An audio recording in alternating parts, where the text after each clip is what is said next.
Nadie recuerda con precisión cuándo la tiendita de la familia Hernández dejó de ser solo una tiendita.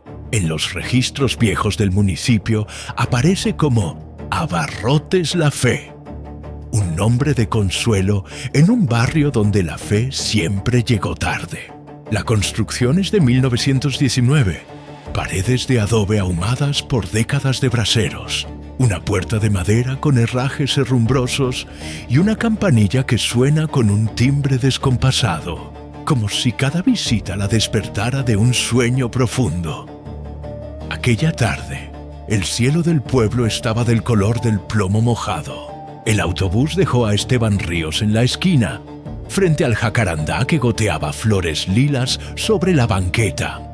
Venía por trabajo, un levantamiento de catastro que nadie había pedido con prisa. Pero también venía con la curiosidad de quien escucha una historia y no sabe si es risa o amenaza. 2 semanas atrás, en la terminal de Chihuahua, alguien le dijo entre sorbo y sorbo de café: si te toca pasar por San Gerardo, no te metas a la tienda de los Hernández, o no te metas mucho. Esteban se rió entonces. Ahora, con la maleta tropezando en el empedrado, no le hizo ninguna gracia. Empujó la puerta, la campanilla reptó por el aire, y el sonido se quedó pegado a las latas apiladas, a los costales de frijol, al azúcar humedecida. El interior olía a una mezcla indefinible. Vinagre, alcanfor y algo más. Una nota acuosa, fría, como la hoja de un cuchillo recién lavado. La luz entraba por un tragaluz estrecho y se quebraba en partículas que parecían polvo y a veces parecían ceniza. En el mostrador, doña Matilde Hernández contaba monedas con una paciencia de misa. Delgada, el cabello recogido en un peinado duro, ojos que no buscaban, sino que sostenían. «Buenas tardes», dijo Esteban. «¿Tendrá agua embotellada? Tenemos lo que hace falta», contestó doña Matilde sin levantar del todo la vista. «El agua no falta, joven. Lo que falta es sed». Esteban sonrió por cortesía. Detrás de ella, un estante profundo se perdía hacia la trastienda. Los frascos comunes, de pepinillos, de chiles, de dulces, compartían espacio con otros frascos, más grandes, con tapas metálicas abolladas. El vidrio estaba velado, como si alguien hubiera soplado sobre él y nunca se hubiera secado del todo. Lo extraño no era su tamaño, ni la etiqueta amarillenta sin letras. Lo extraño era la quietud. Nada de burbujas, nada de asentamientos. Un líquido plomizo donde la luz no quería entrar. «¿Viene de lejos?», preguntó doña Matilde, ya colocando una botella clara sobre el mostrador. «De paso», mintió Esteban. «Trabajo del Estado». La palabra Estado abrió una grieta en la calma. Desde la trastienda, una voz más áspera, masculina, carraspeó. Esteban alcanzó a ver, entre cortinas de lona, el perfil de don Laureano, el patriarca, con los hombros inmóviles de quien escucha con los oídos y con las manos. Otra figura cruzó fugaz. Belén, la hija, con un delantal oscuro manchado de lo que parecía tinta vieja. Fue un segundo. Bastó para notar que traía guantes de caucho, en una tienda donde lo más peligroso eran las astillas. «Aquí los forasteros no se pierden», dijo doña Matilde. «Todos saben regresar por donde entraron». Esteban pagó.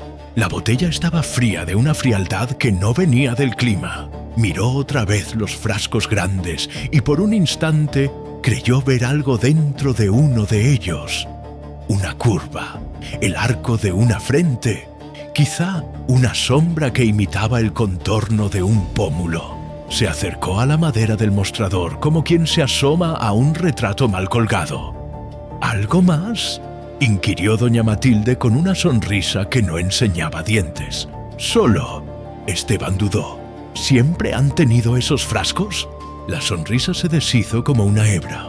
Doña Matilde no miró los frascos. Miró la campanilla. Desde siempre. Algunos traen suerte, otros traen recuerdos. La puerta volvió a sonar. Un anciano con botas polvosas entró sin saludar.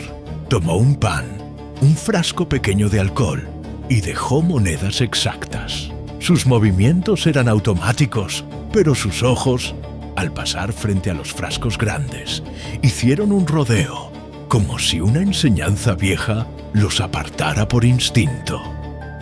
Esteban salió con el agua en la mano y el rumor de la campanilla siguiéndole los pasos. Afuera el jacarandá parecía haber oscurecido de golpe.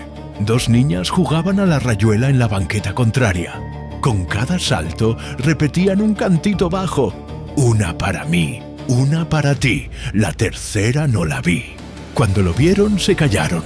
Lo miraron como se mira a quien acaba de sacar una rifa que no quería. Se hospedó en el cuarto del fondo de la posada de la señora Cárdenas, una casa de patio con un aljibe en el centro. Desde su ventana se alcanzaba a ver la azotea de la casa Hernández. Una plancha de cemento con manchas redondas, más claras, dispuestas como un juego infantil que alguien hubiese olvidado bajo el sol. ¿Cuánto tiempo piensa quedarse, ingeniero?, preguntó la señora Cárdenas cuando le llevó sábanas. Aquí no hay mucho que medir. Unos días, respondió él. Hay pendientes. La mujer asintió, pero al salir murmuró, como para dejar la frase apoyada en el marco. Si necesita algo, no vaya de noche a la tienda. Y si va, no pregunte. Esa noche el pueblo se recogió temprano. Los perros dejaron de ladrar y las cocinas cerraron con un humo delgado que olía a maíz viejo. Esteban, sentado a la mesa con sus planos, escuchó un golpecito que no supo de dónde venía. Era rítmico, pausado, hueco, como nudillos contra una mesa. Creyó que sería el aljibe, el viento, la madera, pero el sonido creció en su oído hasta convertirse en un toque de cristal. Se asomó a la ventana. La azotea de la casa Hernández estaba a oscuras, pero en la periferia de la sombra había reflejos. Minúsculos destellos que se apagaban y encendían como luciérnagas enfermas. El golpeteo siguió, ahora acompasado con algo que parecía respiración, aunque no había nadie en la calle. Por puro impulso, Esteban tomó la botella de agua. Estaba menos fría. La acercó a la luz y vio que la superficie vibraba apenas, como cuando una voz grave atraviesa un vaso. Recordó entonces lo que el chofer del autobús comentó al descender, una frase lanzada al aire como moneda al pozo.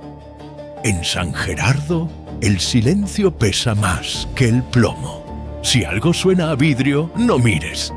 Esteban miró.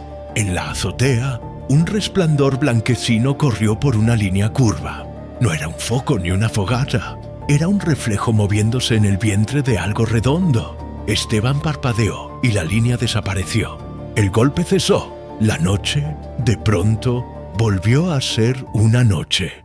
Se quedó quieto hasta que el cansancio reemplazó al miedo. Cerró la ventana y antes de dormir dejó la botella sobre la mesa. Le pareció oír, al apagar la lámpara, un último tic remoto, el mismo timbre desafinado de la campanilla de la tienda, como si aquel sonido tuviera permiso de cruzar paredes. A la mañana siguiente, el pueblo olía a ropa mojada. La señora Cárdenas le sirvió café y pan. Esteban preguntó con disimulo, ¿desde cuándo está la tienda de los Hernández? Desde siempre, mijo, dijo la mujer, arrugando la frente. Antes era de su padre y antes del padre de su padre. Aquí las cosas no empiezan ni acaban. Se guardan. ¿Se guardan? Ajá, como las semillas, como los nombres. Y empujó hacia él un plato con mermelada en un frasco pequeño.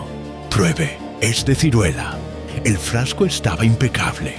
Vidrio claro, tapa nueva. Dentro, la mermelada parecía sangrar luz dorada. Esteban lo destapó. El aroma dulce ahogó, por un instante, cualquier memoria de vinagre. Pero cuando la cuchara rozó el fondo, volvió a escuchar el toque hueco, como si la mesa, el vidrio, el pueblo entero fueran una sola cavidad de resonancia. ¿Lo oye?, preguntó sin querer. ¿El qué? Esteban sonrió para sí. A las historias, en San Gerardo, se entra por el oído. Terminó el café, guardó los planos y salió. Pasó frente al jacarandá. Las flores lilas se habían pegado a la banqueta formando una piel. Al llegar a la esquina, antes de doblar, volvió la cara hacia la tienda. Doña Matilde estaba en la puerta, con las manos unidas en el delantal. No hizo seña alguna, pero Esteban supo, con esa certeza lenta de los pueblos, que lo esperaban, y que a veces el trabajo del Estado no consiste en medir tierras, sino en medir silencios. Cruzó la calle. La campanilla lo recibió con su nota torcida. Detrás del mostrador, los frascos grandes esperaban en su penumbra, con la eternidad suspendida en un líquido que no era agua. Esteban, sin saber por qué, dejó la mano sobre la madera y sintió el frío subirle por la palma, como si el mostrador respirara. No dijo nada, ellos tampoco. La historia, sin embargo, ya había empezado. El segundo día amaneció con un aire pesado, como si las nubes hubieran bajado hasta apoyarse en los techos del pueblo.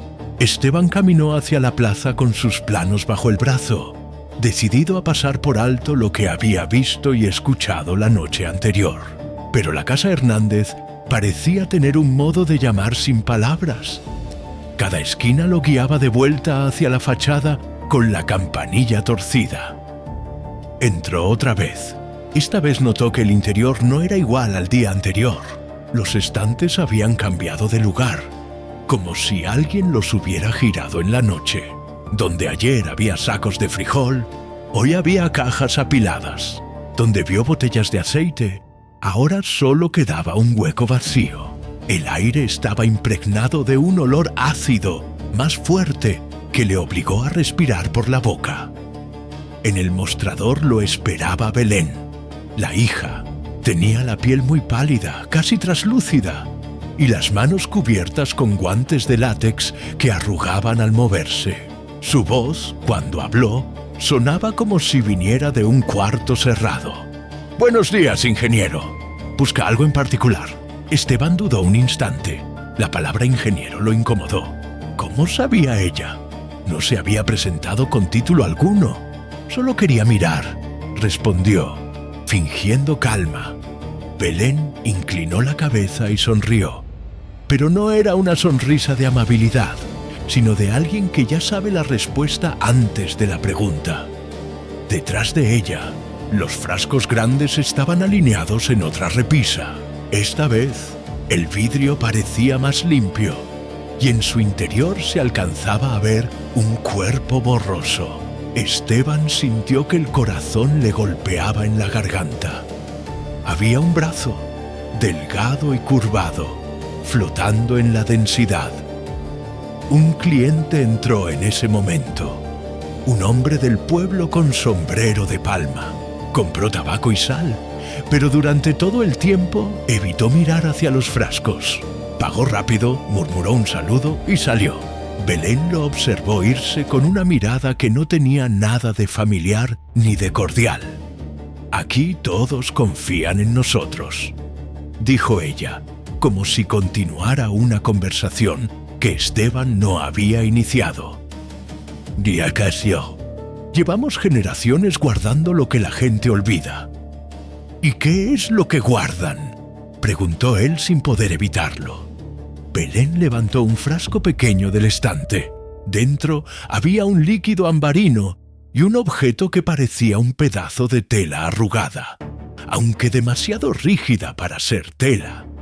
«Guardamos memorias, algunas más útiles que otras». Lo colocó frente a él, tan cerca que Esteban pudo ver pequeñas burbujas subir lentamente, como si aquello respirara. Un ruido metálico resonó desde la trastienda, como cadenas arrastradas sobre cemento. Belén no se inmutó. «Mi padre quiere conocerlo», dijo con naturalidad. «No todos los visitantes tienen el privilegio». Esteban tragó saliva. No había planeado quedarse más de unos días, pero ahora cada minuto parecía empujarle hacia un lugar del que ya no podría salir. Miró la puerta. La campanilla colgaba torcida, inmóvil, pero daba la impresión de que si la tocaba no sonaría. Cuando Belén volvió la vista a los frascos grandes, Esteban juró ver un par de ojos abiertos detrás del vidrio, fijos en él. No eran ilusión ni reflejo, eran ojos vivos, atrapados en un silencio líquido. El ingeniero entendió, demasiado tarde, que la tienda no cambiaba de estantes por azar. La tienda cambiaba para retenerlo. Las noticias de San Gerardo nunca llegaban a los periódicos grandes. Se quedaban atrapadas en hojas sueltas, en relatos de cantina, en murmullos durante la misa. Pero aquel verano ya se habían perdido 3 viajeros. Primero, una pareja de jóvenes turistas de Ciudad de México. Después, un vendedor de telas que hacía la ruta norte. Todos coincidían en lo mismo. La última vez que alguien los vio fue entrando a la casa Hernández. La gente del pueblo evitaba hablar de eso en voz alta. Si se preguntaba directamente, respondían con frases quebradas. Seguramente se fueron sin avisar. Quizás cambiaron de camino. Pero las miradas se desviaban, como si hubiera un acuerdo tácito de silencio. Esteban, con sus planos inútiles, comenzó a recopilar estos rumores. En la posada, escuchó a la señora Cárdenas contar que la muchacha turista, de apenas 20 años, había entrado a comprar dulces. El novio la siguió, y ninguno de los dos volvió a aparecer. Sus mochilas jamás se encontraron. En la cantina del pueblo, un viejo borracho juraba que vio al vendedor de telas asomarse a la ventana de la trastienda, con los ojos muy abiertos, como si pidiera ayuda. Pero en un parpadeo la cortina se cerró y nunca más lo vio. Cada relato añadía una pieza al rompecabezas, y todas apuntaban al mismo lugar. Esa tienda de paredes húmedas y estantes cambiantes. Una tarde, Esteban decidió caminar alrededor de la casa. Por detrás, descubrió que la construcción era mucho más grande de lo que mostraba la fachada. Había una ala entera sin ventanas, con muros recién pintados de cal que desprendían un olor penetrante. Allí escuchó algo que lo paralizó. Un golpe sordo seguido de un golpeteo débil, como uñas contra vidrio. Pegó el oído al muro. Sí, eran golpes, rítmicos, desesperados. Por un instante creyó escuchar también un gemido ahogado, pero se desvaneció en el aire.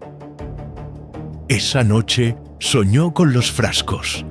Cada uno tenía dentro un cuerpo suspendido, flotando como en un sueño de fiebre, y todos, al mismo tiempo, abrían los ojos.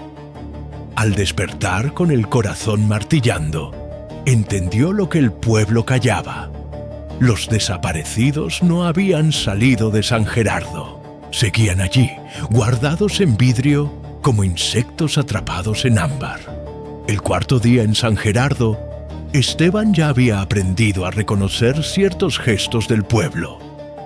La forma en que los vecinos aceleraban el paso al cruzar frente a la tienda, o cómo las madres tomaban de la mano a sus hijos para evitar que miraran hacia el interior. Era un miedo heredado, silencioso, casi natural. Aquella tarde, mientras fingía revisar unos planos junto a la plaza, vio a don Laureano Hernández salir por la puerta lateral de la casa. El anciano llevaba un manojo de llaves y una lámpara de aceite. Miró a ambos lados de la calle, como asegurándose de que nadie lo observaba, y abrió una puerta de hierro empotrada en el muro. El chirrido metálico sonó como un lamento. Laureano descendió lentamente, tragado por la oscuridad. Esteban se quedó inmóvil. Aquella puerta no aparecía en ningún registro del catastro. Oficialmente, la casa Hernández no tenía sótano. La curiosidad pudo más que el miedo. Al caer la noche, regresó al lugar. La puerta seguía cerrada, pero el olor que escapaba por las rendijas era inconfundible. Una mezcla de cloro, humedad y algo más dulce, parecido a carne en descomposición. Apoyó la mano en el metal frío. Sintió un latido débil, como si el hierro mismo respirara. Entonces, desde el interior, resonó un ruido hueco, un golpe que parecía venir de muy abajo. 1, 2, 3, silencio, y luego un suspiro largo, como de alguien que aguanta la respiración demasiado tiempo. La campanilla de la tienda sonó a lo lejos. Esteban dio un salto. No había visto a nadie entrar. Giró la cabeza. Por la ventana del segundo piso, Belén lo observaba fijamente. No hizo ningún gesto, simplemente lo miraba, como si supiera exactamente lo que él estaba escuchando. Al día siguiente, intentó preguntar en la cantina sobre esa puerta. Los hombres bajaron la voz y alguien murmuró: «Ese sótano no es bodega, es cementerio de vidrio». Nadie quiso explicar más, pero Esteban ya había comprendido. Lo prohibido no era solo entrar, sino saber que existía. Esa noche soñó que bajaba las escaleras. Cada peldaño lo acercaba a un murmullo, a un coro de voces atrapadas, y al final del pasillo, bajo la luz mortecina de una lámpara, estaban los frascos alineados, enormes, brillando con un resplandor viscoso. Dentro, cuerpos suspendidos lo miraban con ojos que no parpadeaban. Despertó, empapado en sudor. Afuera, la campanilla volvió a sonar sin que nadie entrara. Esteban no pudo resistir más la tentación. Aquella misma noche, después de la medianoche, salió de la posada con una linterna pequeña y se dirigió hacia la casa Hernández. El pueblo entero dormía, apenas roto por el canto lejano de un gallo desorientado y el ladrido de un perro encadenado. La puerta lateral de hierro estaba cerrada, pero no con llave. El candado colgaba abierto, como si alguien lo hubiera dejado así a propósito. El corazón de Esteban golpeaba como tambor, empujó con suavidad y el chirrido metálico le arañó los oídos. Bajó los escalones, cada uno más húmedo que el anterior, hasta que el aire se volvió denso y frío. El sótano era un corredor angosto, iluminado apenas por lámparas de aceite, que parecían no apagarse nunca. Y allí, contra las paredes, estaban los frascos gigantes. No eran recipientes comunes. Cada uno alcanzaba la altura de un hombre, con tapas oxidadas y válvulas improvisadas. Dentro, un líquido viscoso oscilaba al compás de un murmullo invisible. Esteban se acercó al primero. El vidrio estaba cubierto de vetas, pero entre ellas distinguió una figura humana, una mujer, suspendida en el líquido, con los ojos cerrados y el cabello flotando como algas negras. El rostro estaba extrañamente intacto, como si el tiempo no hubiera pasado. En el segundo frasco había un hombre joven, con la piel grisácea y los labios entreabiertos. Sus manos rozaban el cristal desde dentro, inmóviles, como congeladas en un gesto de súplica. Esteban retrocedió, respirando con dificultad. No eran cuerpos disecados ni muñecos. Eran personas atrapadas, detenidas en una especie de sueño líquido. A lo lejos, otro frasco emitió un sonido hueco, como si algo golpeara desde adentro. Esteban giró la linterna. Allí, un rostro masculino lo miraba directamente. Los ojos estaban abiertos, vidriosos pero vivos, siguiendo su movimiento. El ingeniero dejó caer la linterna. La luz rodó por el suelo. proyectando sombras enormes de los frascos alineados. Por un instante, las siluetas parecieron moverse, como si todos los cuerpos flotaran a la vez hacia la superficie. Entonces escuchó un murmullo, apenas un hilo de aire, repetido por varias voces a la vez. El pánico lo hizo tropezar contra la escalera. Subió deprisa, jadeando, hasta salir a la noche. Afuera, la campanilla de la tienda sonó suavemente, aunque no había viento ni nadie cerca. Esteban entendió que el sótano no era solo un almacén, era un museo de almas prisioneras, y los Hernández eran sus guardianes. El hallazgo en el sótano no dejó a Esteban dormir. Pasó toda la madrugada sentado frente a la ventana de la posada, mirando la silueta inmóvil de la casa Hernández bajo la luz mortecina de la luna. Cada tanto creía escuchar un eco lejano de golpes contra vidrio, como si los frascos lo llamaran incluso a través de las paredes del pueblo. Al amanecer, decidió enfrentar a alguien de la familia. Entró a la tienda con la excusa de comprar pan y sal. Esta vez lo atendió doña Matilde, que lo recibió con una calma sospechosa, como si supiera perfectamente lo que él había visto. ¿Durmió bien, ingeniero?, preguntó sin dejar de contar monedas. No mucho. Escuché ruidos anoche. Aquí las casas viejas hablan, respondió ella con una sonrisa gélida, algunas más fuerte que otras. Esteban quiso insistir, pero fue interrumpido por la aparición de don Laureano. El patriarca salió de la trastienda con un bastón de madera y una mirada que pesaba como plomo. Se acercó despacio, cada paso resonando como sentencia. «Joven», dijo con voz áspera, «usted ha visto más de lo debido». El ingeniero se quedó mudo. Laureano continuó. «Nuestra familia no comercia solo con frijoles y azúcar. Lo que guardamos en los frascos no son cuerpos, son almas. Cada cliente que entra a esta tienda nos entrega, aunque no lo sepa, un pedazo de su espíritu. Algunos se van con vida, otros se quedan aquí para siempre». Esteban sintió un escalofrío recorrerle la espalda. «¿Y los que desaparecieron?», preguntó casi en un susurro. «No desaparecieron», corrigió Laureano. «Están conservados, como recuerdos que nunca deben marcharse. Nuestra sangre sabe cómo detener el tiempo». Belén apareció entonces, llevando una bandeja con un frasco pequeño lleno de líquido ámbar. Lo colocó frente a Esteban. Dentro flotaba algo que parecía un fragmento de piel, demasiado humano para ser simple desperdicio. «Pruébelo», dijo ella con dulzura perturbadora. «Un sorbo basta para entender».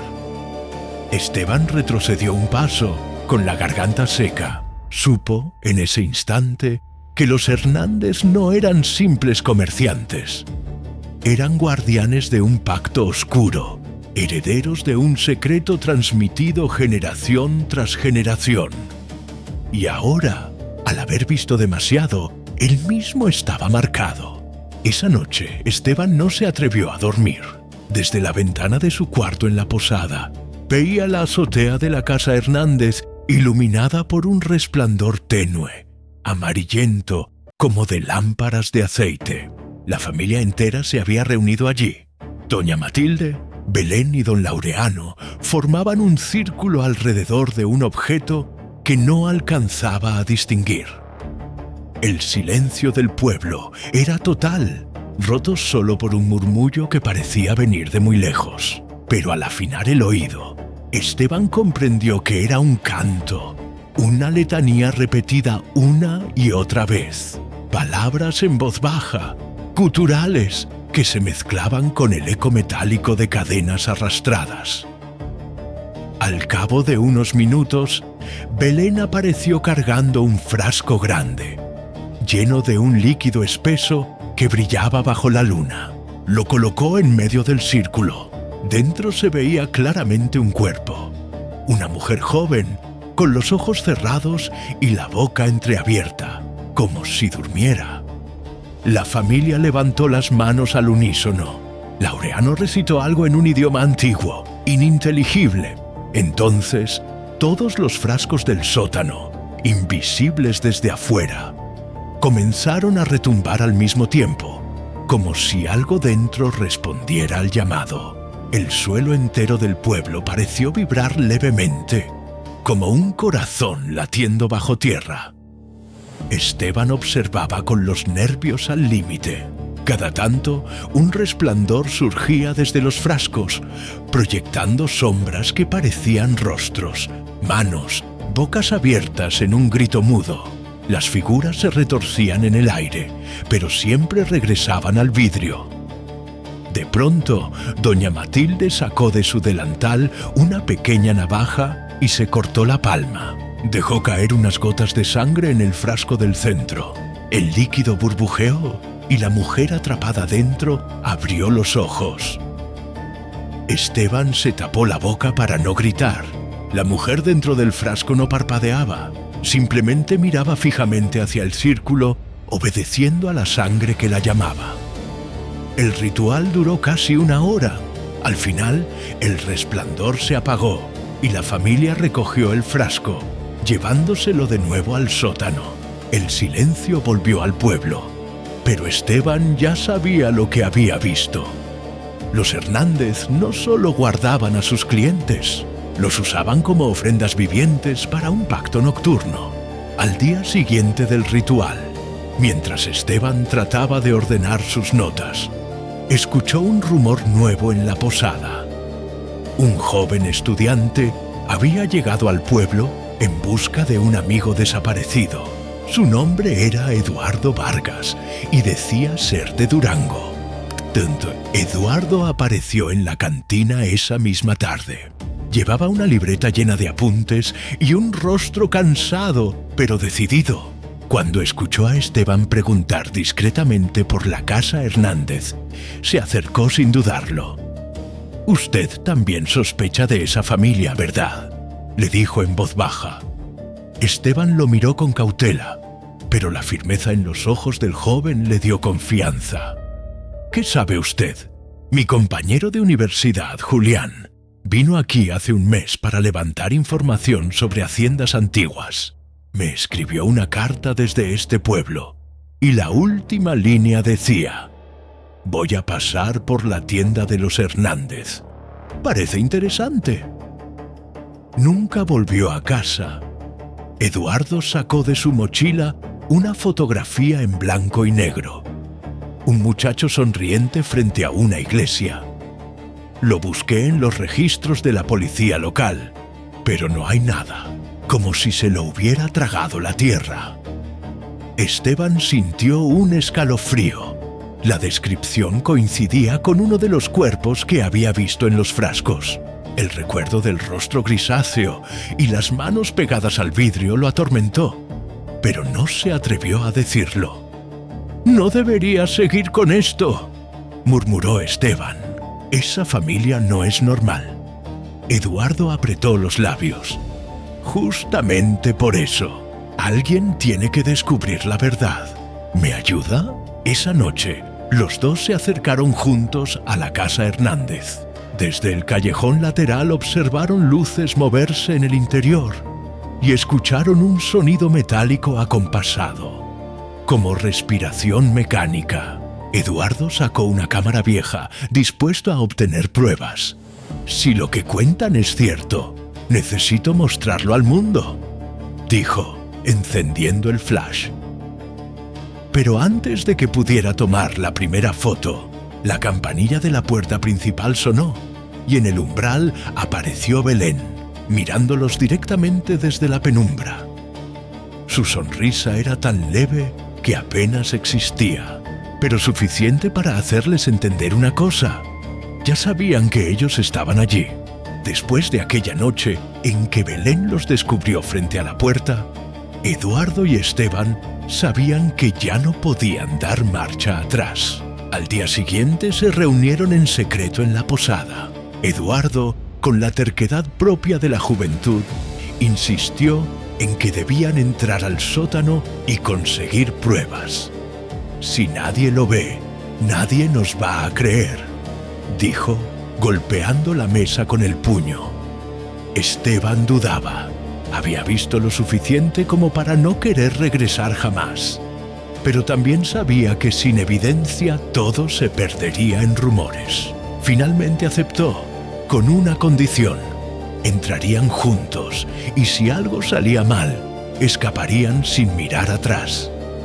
Esa noche esperaron a que el pueblo cayera en el mismo silencio de siempre. Armados con una linterna y la cámara de Eduardo, se acercaron por la puerta de hierro. Para su sorpresa, el candado estaba otra vez abierto, como invitándolos. Descendieron despacio. El aire se hizo espeso y la humedad pegajosa. Cuando llegaron al fondo, la linterna iluminó la escena. Los frascos alineados en ambas paredes, brillando débilmente con reflejos viscosos. Eduardo apuntó la cámara y tomó la primera foto.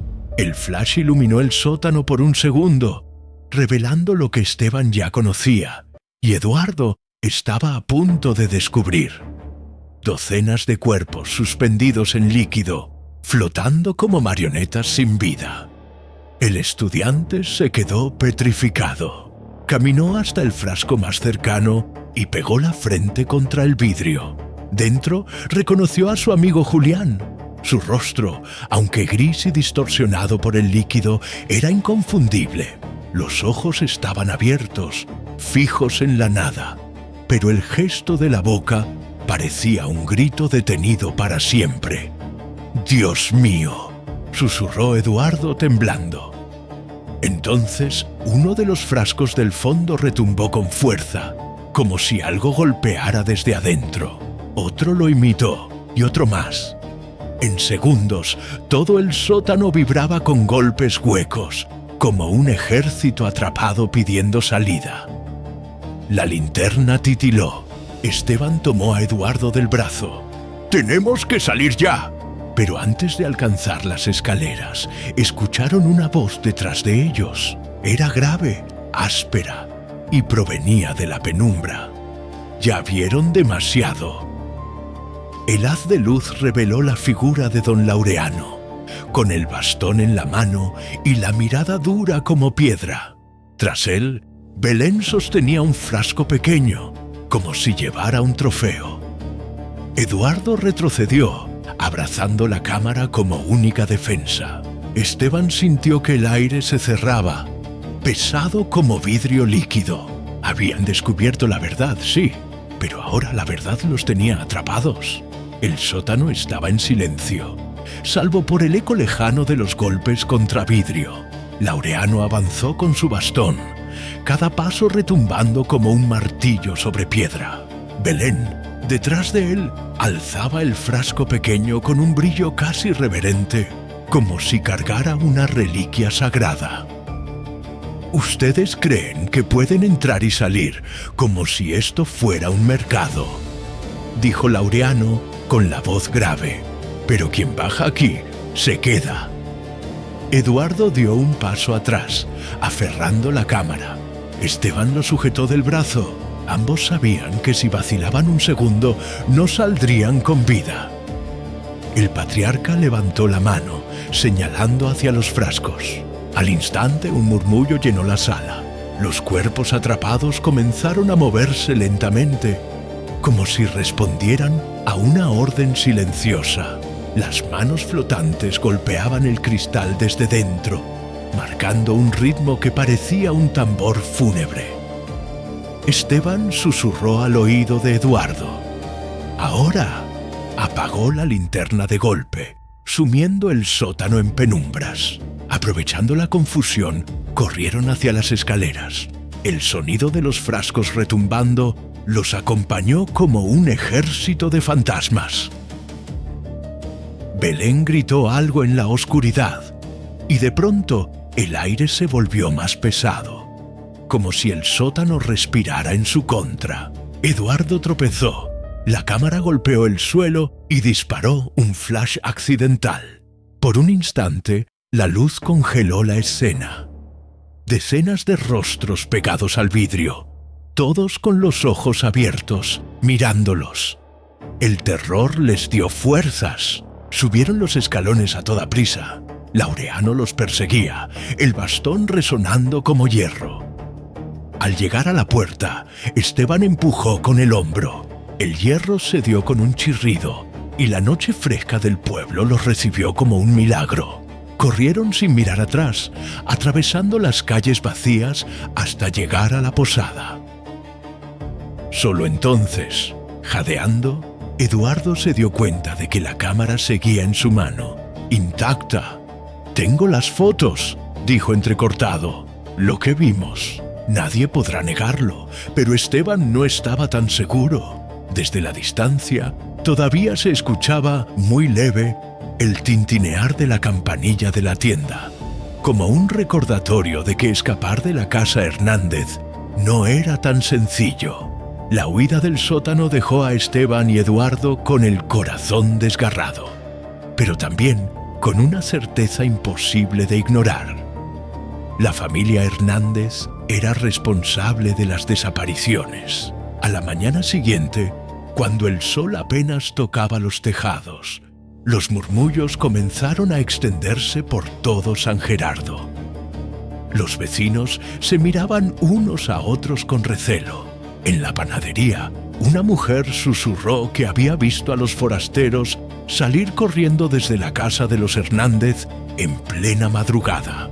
En la plaza, los ancianos murmuraban que el suelo había temblado, como si algo golpeara desde el subsuelo. Poco a poco, el rumor se convirtió en convicción. La tienda escondía un secreto oscuro. Nadie se atrevía a enfrentarlo directamente, pero todos lo sabían. Era un miedo compartido, una culpa callada. Eduardo enseñó discretamente una de las fotos que había logrado tomar.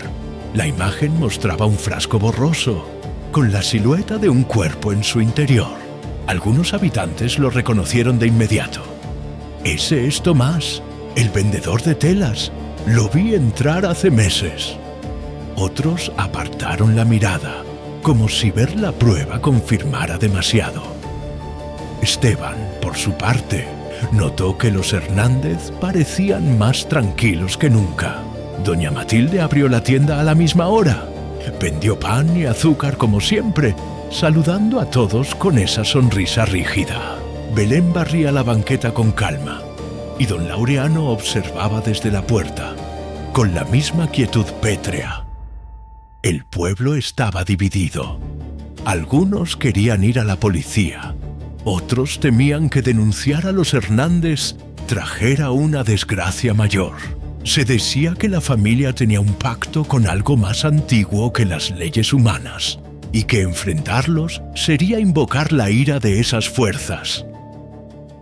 Esa noche, en las casas de adobe, las familias cerraron las ventanas antes de lo habitual. Nadie quería escuchar los golpes huecos que a veces se filtraban en el viento. Nadie quería admitirlo, pero todos lo sospechaban.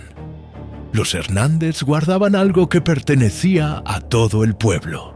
Las sospechas del pueblo se convirtieron en presión.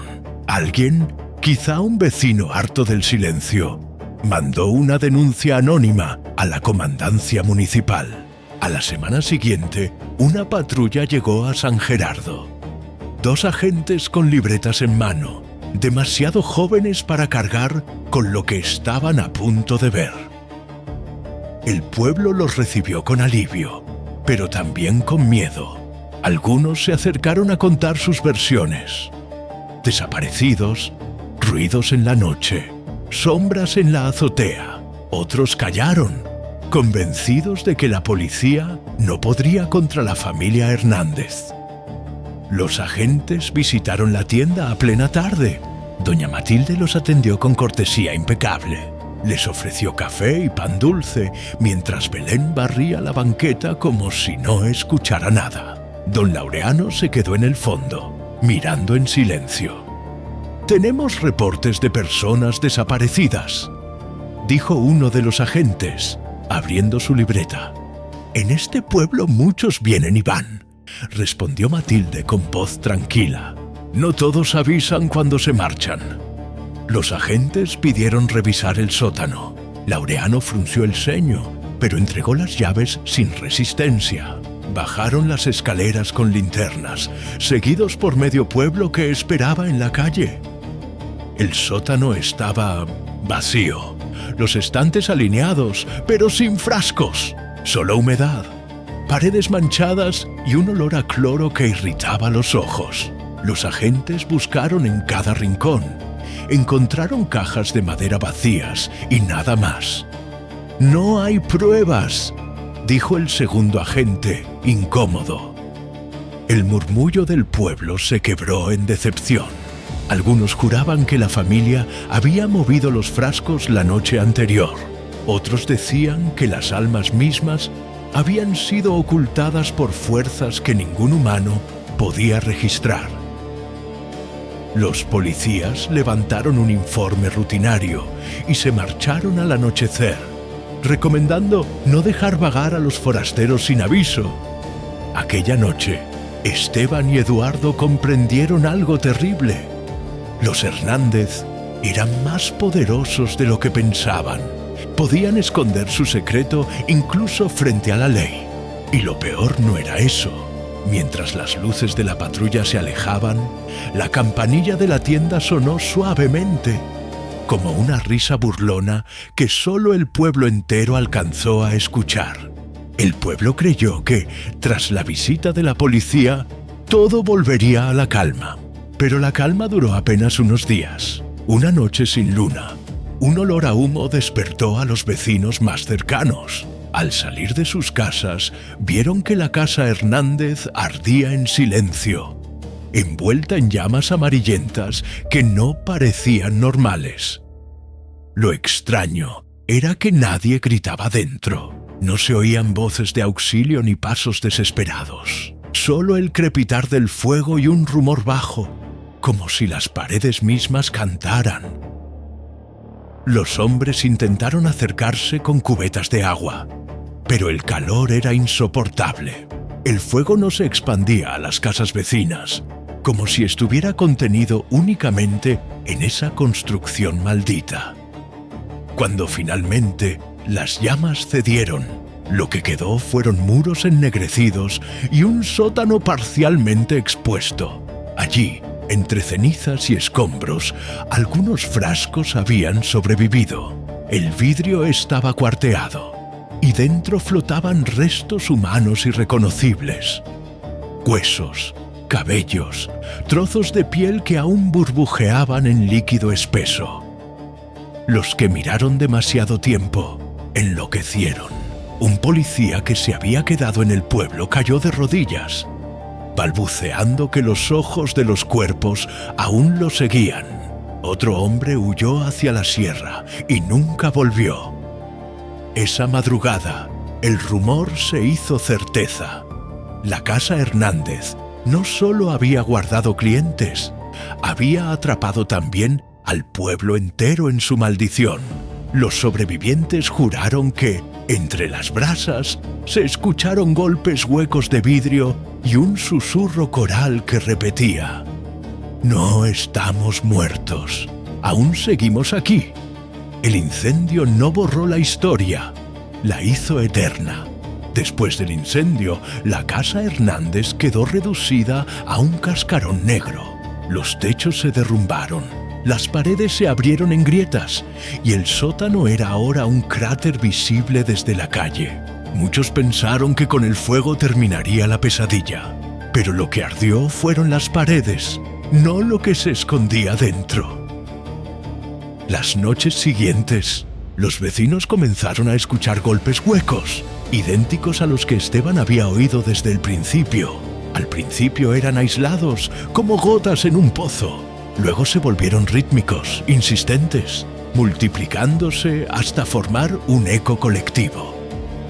Algunos juraban haber visto luces blanquecinas elevarse desde los escombros, flotando como brasas que nunca se apagaban. Otros aseguraban que en el aire se formaban rostros fugaces, transparentes, con la boca abierta en un grito silencioso. Eduardo, decidido a documentarlo todo, volvió al lugar con su cámara. Capturó una fotografía en la que se distinguían claramente 3 siluetas humanas, de pie sobre las ruinas, aunque él juraba haber estado solo. Las familias del pueblo comenzaron a cerrar sus casas más temprano. Los niños fueron prohibidos de pasar por la calle de la tienda. Sin embargo, aún con las ventanas cerradas, muchos oyeron un murmullo. ¡Déjenos salir! ¡Déjenos salir! Esteban comprendió que el incendio no liberó a las víctimas. Solo quebró el vidrio que las mantenía ocultas. Ahora las almas estaban sueltas, sin forma, buscando dónde habitar. Y cada noche, entre el humo que aún olía a ceniza, alguien aseguraba ver figuras caminar entre los restos, como clientes eternos que jamás abandonaron la tienda. Con el paso de los meses, la casa Hernández dejó de ser una ruina común y se convirtió en una frontera invisible dentro de San Gerardo. Nadie quería vivir cerca. Las casas vecinas fueron abandonadas. Las calles se quedaron vacías al caer la tarde. La mancha negra del incendio se volvió un recordatorio perpetuo. Los viajeros que llegaban preguntaban por qué ese terreno seguía vacío. Los vecinos respondían con evasivas, pero siempre añadían la misma advertencia: no se acerque de noche. Algunos forasteros incrédulos entraron en las ruinas. Ninguno se quedó mucho tiempo. Quienes regresaron hablaban de un frío antinatural, de un olor dulce y penetrante, y de sombras que parecían deslizarse entre los muros derruidos. Un hombre juró haber escuchado una campanilla en la oscuridad, idéntica a la de la vieja tienda. Eduardo nunca dejó de buscar justicia. Entregó sus fotos a periodistas, pero las imágenes eran demasiado borrosas, demasiado irreales para ser aceptadas como prueba. Esteban, en cambio, decidió abandonar el pueblo para siempre, convencido de que la maldición no podía combatirse con leyes ni con palabras. San Gerardo aprendió a convivir con el recuerdo. El mito se transmitió como advertencia. La historia de una familia que guardaba a sus clientes en frascos de vidrio, atrapando no solo cuerpos, sino también almas. Hoy, quien camina frente a ese solar vacío siente todavía el impulso de girar la cabeza. Dicen que, a veces, en los reflejos de los vidrios rotos del suelo, puede verse un rostro que no es el propio. Y si se escucha con atención, el viento trae un eco lejano, un murmullo repetido una y otra vez. Seguimos aquí. Así, la casa maldita de los Hernández dejó de ser una simple historia. Se convirtió en el mito eterno del pueblo. Un recordatorio de que hay secretos que nunca mueren, aunque el fuego los intente borrar.